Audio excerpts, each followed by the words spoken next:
Hi everybody, this might turn into a two for Tuesday in the near future. I don't know for sure, but this is something that has basically been 2 years in the making. If you're familiar with this knife, I did this about two and a half years ago, something like that, when I decided I wanted to scrimshaw an elephant into an elephant toenail.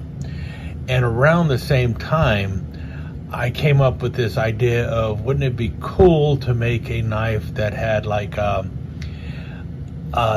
I were to take the bone and jig it to look like elephant skin, which was not nearly as easy as I thought it was going to be. But I kind of got halfway through the project and kind of stopped.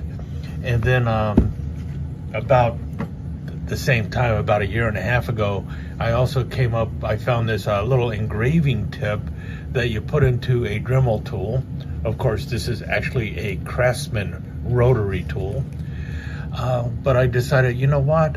Why not go back and finally do that thing that you were always talking about doing? And well, I finally did it.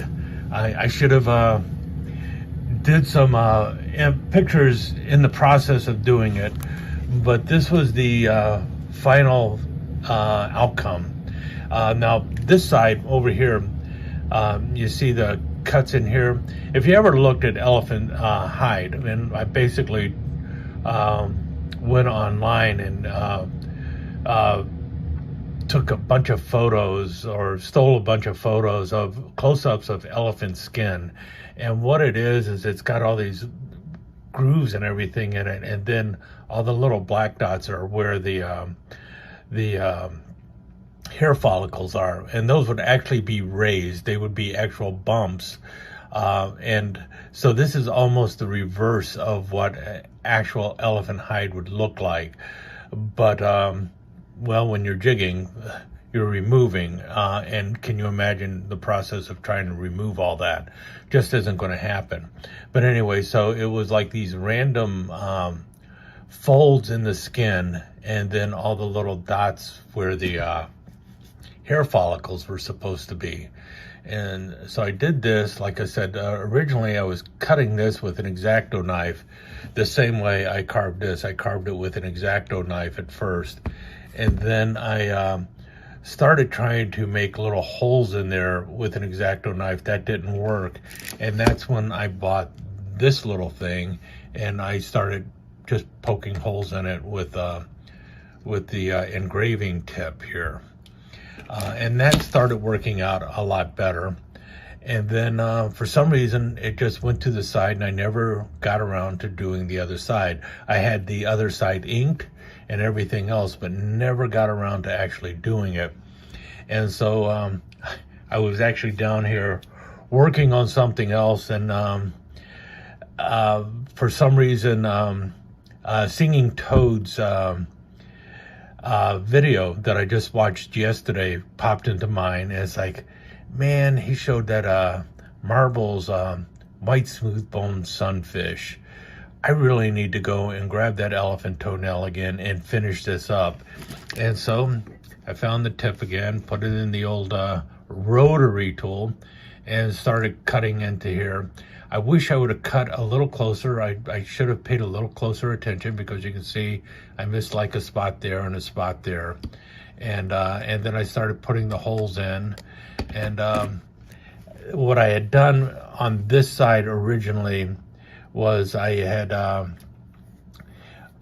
given it a wash of black paint and wiped everything off to see where all the holes were. On this side, I didn't bother. I was just, I guess I was in too much of a hurry. So as you can tell, there's not nearly as many hair follicles on this side. This side does not look as well as the other side. And then I grabbed the charcoal gray Rit dye that I bought almost 2 years ago as well, and poured the whole bottle into like a 1 quart pan, added like it's basically a 1 part Rit dye, 2 parts water, and then I boiled it, and then I let the thing sit in there for a while, probably longer than I should have, because it's a darker gray than I had hoped for.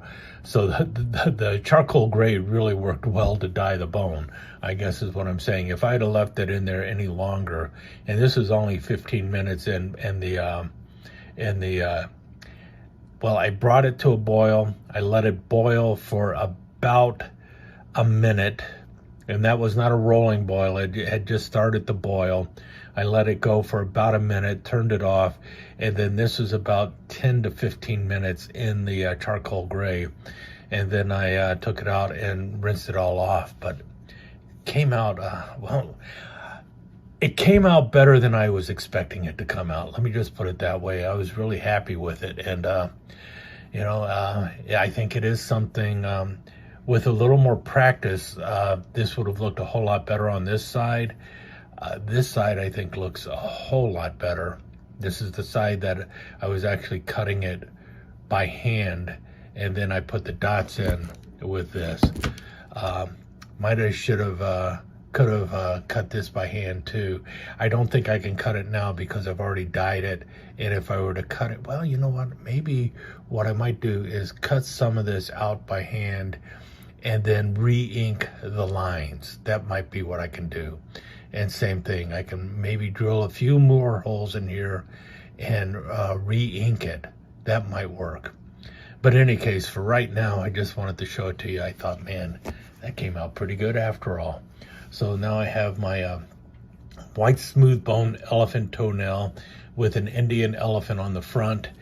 And then on this one here, I have my elephant skin jigged bone elephant toenail.